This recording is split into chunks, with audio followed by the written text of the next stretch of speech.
सरस्वती शिशु विद्या मंदिर रेमंडारे रक्षा बंधन उत्सव पालित। बरगढ़ जिला फेडेन ब्लॉक अंतर्गत रेमंडा ग्रामर सरस्वती शिशु विद्या मंदिर रेमंडा ठारे रक्षा बंधन और गंगाधर मेहर जयंती पालन करा जायतिला।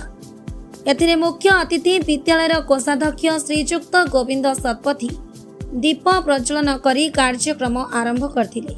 श्रीमती नूतन भोई कार्यक्रमटीर परिचालना करथिले। एथिरे मुख्य वक्ता भावे श्रीमती अनिता महाकुर रक्षा बंधन और गंगाधर जीवनी विषय अभिभाषण प्रदान करथिले। श्रीजुक्त किशोर कुमार पाइक धन्यवाद अर्पण करथिले। एही अवसर में विद्यालय भाई भौणी माने मिसी राखी प्रस्तुत करथिले। भौणी माने भाई मानंकु राखी बांधिथिले और ग्राम परिक्रमा करी ग्रामवासी को मध्य राखी बांधिथिले।